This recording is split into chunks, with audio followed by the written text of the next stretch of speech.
வந்து ஒரு ஈவெண்ட்டும் நடந்ததே கிடையாது, எஸ்பெஷலி விஜய் ஆண்டனி சாருடைய ஸ்பெஷலான தருணங்கள்ல. ஆக்சுவலாக இந்த ஈவெண்ட்டை பிளான் பண்ணதே சாரா தான் இருப்பார். And அதே மாதிரி Kamalpura sir, please we would like to have you on stage as well.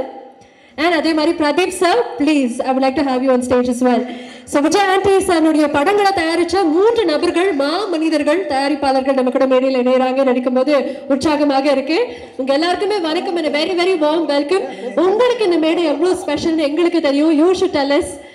இன்னைக்கு வந்து we are celebrating 25 films. யாரு ஃபர்ஸ்ட் பேசுறதுன்னு சண்டை போட்டுக்கறாங்க. அப்படியா? அது சார் சண்டே எல்லாம் போடல. இல்ல பேச மாட்டாங்க. யார் பேசினாலும் மைக்கே வாங்க மாட்டாங்க. சார் நீங்களே ஸ்டார்ட் பண்ணிடுங்க சார். இன்னைக்கு வந்து விஜய் ஆண்டனி சாருடைய 25th ஃபிலிம் அப்படின்னு ஒரு மாபெரும் கொண்டாட்டம். இவ்வளோ நபர்கள் வந்திருக்காங்க. நீங்க சொல்லுங்க, how special this moment is for you. பத்திரிகை ஊடக நண்பர்கள் மற்றும் அம்மா அவர்களுக்கு வணக்கம் அண்ட் இனிய மாலை வணக்கம். ரொம்ப சந்தோஷமாக இருக்குது. 25வது படம் விஜய் ஆண்டனி சார்து. அண்டு கிட்டத்தட்ட நாங்களே மட்டும் 4 படத்தில் அவரோட ட்ராவல் பண்ணிகிட்ருக்கோம். அது பிறகு அவரோட சேர்ந்து இன்னும் நான் 3 படம், கிட்டத்தட்ட 7 படங்களில் நான் ட்ராவல் பண்ணியிருக்கேன் இந்த 25 படங்களில். அதை நினைக்கும் போதே சந்தோஷமாக இருக்குது. அண்டு இன்னும் பல படங்களில் பயணிப்போம் நம்ம. அண்டு நான் பல மேடைகளில் சொன்னது தான். ஏஆர் முருகதாஸ் சார் சமீபத்தில் ஒரு பேட்டியில் சொல்லியிருந்தார், விஜய் சார் வந்து ஒரு இண்டஸ்ட்ரி அப்படின்னார். விஜய் சார் வந்து தனி மனிதர் இல்லை, விஜய் சார் வந்து ஒரு மிகப்பெரிய இண்டஸ்ட்ரி தமிழ் சினிமாவில் அப்படின்னார். ஏன்னா அவரை சுற்றி அவ்வளோ பெரிய ஒரு உலகமே இருக்குது. தமிழ் சினிமாவில் அவ்வளோ பெரிய வியாபாரம் இருக்குது. உலகெங்கும் வந்து மக்கள் கொண்டாடுற ஒரு மிகப்பெரிய நடிகராக விஜய் சார் அங்கே இருக்காருன்னா, விஜய் சாருடைய அப்பா எஸ்ஏசி சார் அறிமுகப்படுத்துகிற விஜய் ஆண்டனி சாரும் ஒரு இண்டஸ்ட்ரி தான். அவர் ஒரு குட்டி இண்டஸ்ட்ரி வச்சுருக்கார். எப்படிப்பட்ட இண்டஸ்ட்ரினா, விஜய் சார் வந்து என்ன சொல்கிறது, ஒரு 500 கோடி 1000 கோடின்னு பிஸ்னஸ் பண்ண முடியும்னா, இவர் வந்து தனிப்பட்ட ஒரு ராஜ்யம் நடத்திட்டு இருக்காரு. அந்த ராஜ்யத்தில் எனக்கு என்ன ஆச்சரியம்னா, சினிமா இன்னைக்கு மிகப்பெரிய சேலஞ்சஸ் எல்லாம் இருக்குது, மிகப்பெரிய பிரச்சனைகள் இருக்கும்போது அந்த ஒவ்வொரு பிரச்சனையும் தூசு மாதிரி தள்ளி விட்டு அடுத்தடுத்து படங்கள், அடுத்தடுத்து லான்ச் அப்படி போயிட்டே இருக்காரு. ஒவ்வொரு படத்துலையும் வெற்றி மேலே வெற்றி. அதுதான் இந்த சக்தி திருமகன்.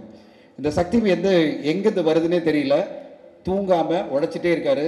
நானே நினச்சிட்டு இருப்பேன், நான் டயர்டாகிடுறேன், இந்த மனுஷன் டயர்டாக மாட்டேன்றாரு. அவர் கூட பயணிக்கும் போது சிங்கப்பூர் போகிறோம், நான் தூங்க ஆரம்பிச்சிட்டேன் ஃப்ளைட்டில். அவர் பாட்டு உட்காந்து எடிட் பண்ணிட்டு இருக்காரு. 3 மணி நேரம் 3.5 மணி நேரம் ஜேர்னியில் எடிட் பண்ணிவிட்டு, சார் ரொம்ப பிஸி சார், எடிட் பண்ணிட்டு இருக்கேன் அப்படின்றார். என்னென்னா அடுத்த படத்தோட எடிட் எல்லாம் பார்த்துட்டு இருக்காரா, வெரிஃபை பண்ணிட்டு இருக்காரா. நான் சொன்னேன், கொஞ்சமாவது தூங்குங்க சார் அப்படின்னா சொல்லுவாங்க. அப்துல் கலாம் அவர்கள் சொன்ன மாதிரி தான், நம்ம வந்து கனவு காணணுன்ற மாதிரி இவர் தூங்காமே வந்து உழைச்சிட்டே இருக்காரு. மிகப்பெரிய கனவுகளை நோக்கி ஓடிட்டே இருக்காரு. அவருடைய கனவுகள் 2026 மிகப்பெரிய கனவுகள்லாம் இருக்குது, அப்புறம் சொல்லுவோம் அதை பற்றி. அந்த கனவுகளை நோக்கி அவர் பயணிக்கிறாரு. அந்த கனவுகள்லாம் நீங்கள் இண்டஸ்ட்ரியில் பல புதுமைகளை பண்ணணும்னு ஆசைப்படுறாரு. அந்த ஆசைக்காக தான் அவருடைய ஓட்டம். இன்றைக்கி காலங்காத்தால் நேற்றெல்லாம் நாங்கள் அதை வந்து ஒரு சார்ட் அவுட் பண்ணி இன்றைக்கி காலைல அனௌன்ஸ் பண்ணோம் அப்படின்னு சொல்லிட்டு கடகடான்னு சசி சாரோட சேர்த்து படத்தை அனௌன்ஸ் பண்ணிடுறாரு காலங்காத்தால். நூறுசாமி அப்படின்னு சொல்லிட்டு எவ்வளோ அற்புதமான ஒரு டைட்டில். இந்த டைட்டிலே உங்களுக்கு வெற்றி கொடுத்துச்சு சார். உங்கள் 2 பேருக்குமே வந்து ஒரு வெற்றி கொடுத்துருச்சு.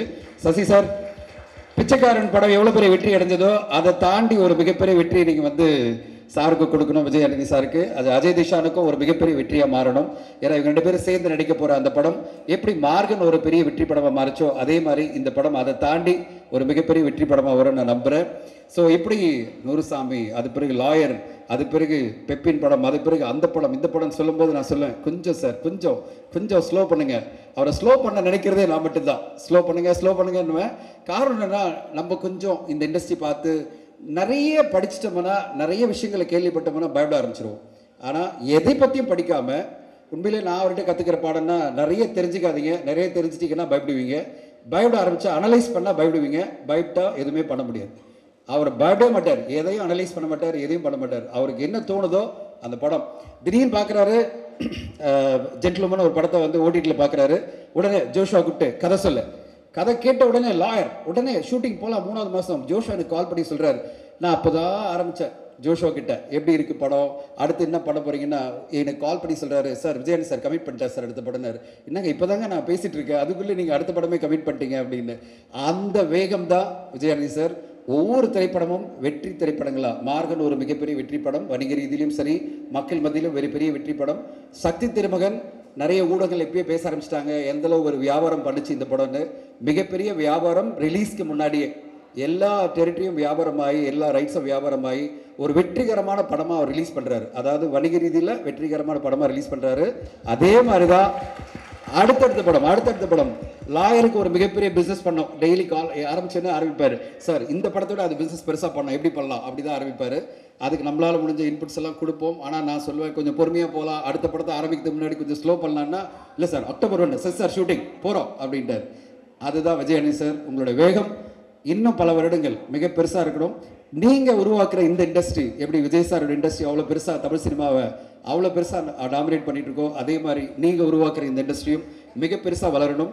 அந்த வளர்ச்சியில் பல தயாரிப்பாளர்களும் பல இயக்குநர்களும் பல நடிகர்களும் பெனிஃபிட் ஆகணும். உங்கள் மூலமாக தமிழ் சினிமாவில் ஒரு மிகப்பெரிய ஒரு இடம் இருக்கணும்னு உங்களுக்கு வாழ்த்து சொல்கிறேன் சார்.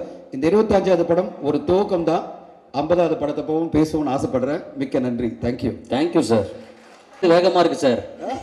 அவரை விட நீங்க பேசுறது ஒரு ஜெட் மாதிரி சர்றன்னு போயிட்டீங்க சார். சூப்பர் எக்ஸ்பிரஸ் ட்ரெயின் ஒரு விஷயம் சொல்லணும். அருண் பிரபு சார், நீங்கள் வந்து பல இதுக்கு இன்டர்வியூக்கெல்லாம் வரல, நாங்கள் சிங்கப்பூர்லாம் போயிருந்தோம். உங்களை ஆராதிக்கிற ஒரு நடிகர் யாருன்னு பார்த்தீங்கன்னா அது விஜயானி சார். சார் உண்மையிலே வந்து இப்படி ஒரு நடிகர் உங்களை ஆராதிப்பாரா, வெளி உலகத்தில் யாரும் ஆராய்ப்பாங்க தெரியாது. எல்லா இடத்துலையும் நான் அவர் கூட தனியாக போகும்போது நான் சொன்னேன், சார் எங்கே சார் அருண் பிரபு சார் வரல, ஹைதராபாத் வரலன்னு கேட்குறேன். சார் அவர் ரொம்ப ஷைட்டாக இருக்காரு, வரமாட்டேன்றாரு, எடிட்டிங்கில் பிஸியாக இருக்காரு, போஸ்ட் ப்ரொடக்ஷனில் பிஸியாக இருக்காருன்னு. அங்கே உங்களுக்கு காம்பன்சேட் பண்ணி அவர் பேசுனதெல்லாம் நான் கேட்கும்போது நானே நினைப்பேன், நம்ம அந்த மாதிரி பேசுனதில்ல, நிறைய டேரக்டர்ஸ் இந்த மாதிரி நம்ம கொண்டாடுறதில்லை நினச்சிருக்கேன். உங்களை கொண்டாடி ஒவ்வொரு ஈவெண்ட்லையுமே நீங்கள் இல்லாத ஒரு குறையை உங்களை கொண்டாடி உங்களை ஒரு மிகப்பெரிய இயக்குனராக அவர் சொல்லுவார். சார் இந்தியன் சினிமாவிலே மிகப்பெரிய உச்சமான ஒரு டைரக்டர் அருண் பிரபு, தமிழ் சினிமாவுடைய ஒரு மிகப்பெரிய டாப் 5 டைரக்டர்னா அதில் அருண் பிரபு அப்படின்னு அவர் பெருமையாக நினைக்கிற மாதிரி ஒரு படத்தை நீங்கள் கொடுத்துருக்கீங்க. உங்களுக்கு வாழ்த்துக்கள். அண்ட் இங்கே வந்திருக்கிற ஹீரோயின்ஸ்க்கும் வாழ்த்துக்கள். கண்ணன் சார், இந்த படத்தில் ஒரு நல்ல ரோல், உங்களுக்கு வாழ்த்துக்கள். உங்களை நாங்கள் எப்பவுமே காதலராக பார்த்துருக்கோம், ஒரு தீவிரமான காதலராக. மீண்டும் தமிழ் சினிமாவில் உங்களை பார்க்கறது சந்தோஷமாக இருக்குது. செல்முருகன் சார், இந்த படத்தில் ஒரு த்ரோட் ஒரு ரோல், நல்ல ஒரு ரோல் பண்ணியிருக்கீங்க, உங்களுக்கும் வாழ்த்துக்கள். அண்ட் படமாகவே ஒரு சூப்பரான படம். நான் படம் பார்த்ததுன்னு சொல்கிறேன், ஒரு கம்ப்ளீட் என்டர்டெய்னராக. அருண் பிரபு சாருக்கு ஒரு நெக்ஸ்ட் லெவல் படம் நான் சொல்வேன். ஆனால் அவர் சொல்கிற அளவுக்கு நான் சொல்ல முடியாது, ஏன்னா அவர் சொல்லலாம், நான் சொல்லுவேன். கண்டிப்பாக உங்களுக்கு அடுத்த கட்டமான ஒரு படம். வாழ்த்துக்கள் உங்களுக்கு. அவர் ரொம்ப ஷையா சார், டைரக்டர் சார் ரொம்ப ஷையா, ரொம்ப ஷை. அதான் ஹீரோயின் பக்கத்துல உட்காரும்போது தெரிஞ்சுறாரு, ரொம்ப இன்டர்வியூ கொடுக்க மாட்டேன். அவர் கோயில் போறதுக்கே கரெக்டா இருக்கும் சார் டைம். ஷெட்யூல் போடுற கதிர், ஷெட்யூல் போடும்போது நான் வர மாட்டேன், இன்டர்வியூ கொடுக்க மாட்டேன் அப்படி சார். நம்ம பேசக்கூடாது, நம்ம படம் பேசணும்ன்றது அவர் வந்து மைண்ட் செட்ல வச்சிருக்காரு. நான் பேசக்கூடாது, என் படம் பேசணும்ன்ற. கண்டிப்பா பேசணும். ட்ரைலரே பேசுது, படம் வந்து மிகப்பெரிய பிளாக் பஸ்டர் ஆகணும். சூப்பர்ண்ணா. நிச்சயமா. Yes, thank you so much. அவரை விட இவங்க ரெண்டு பேரும் ரொம்ப ஷையா இருக்காங்களே சார். சேர்த்து நான் பேசிட்டேன். ஓ, எல்லாருக்கும் சேர்த்து நீங்க பேசுறீங்க, அதனால தான் எக்ஸ்ட்ரா டைம் எடுத்துக்கிட்டேன். கதிர், ஒரு ஆல் தி பெஸ்டா சொல்லுங்க sir. All the best sir. Sir நீங்களும் சொல்லுங்க. Thank you so much. ரொம்ப நன்றி. ரொம்ப அழகான ஒரு விஷயத்தோட ஆரம்பிச்சிருக்கோம். படத்தை பத்தியும் சொன்னீங்க, க்ரூவை பத்தியும் சொன்னீங்க, அவ்வளவு பாசிட்டிவா இருந்தது. Thank you. மீண்டும் உங்களுக்கு thank you so much sir. நீங்களும் ரொம்ப எனர்ஜெட்டிக்கா நல்லா யோஸ் பண்றீங்க. Congratulations sir. நானும் இங்க கதிரை பார்க்கும்போது நான் ஆச்சரியப்பட்டேன்.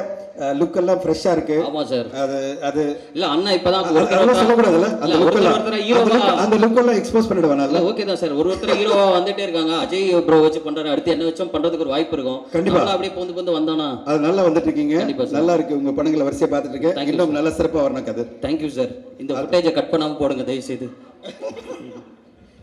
Thank you sir. Thank you so much. Thank you very much. கதிர் அவர்களே, உங்களுக்கும் நிறைய நல்ல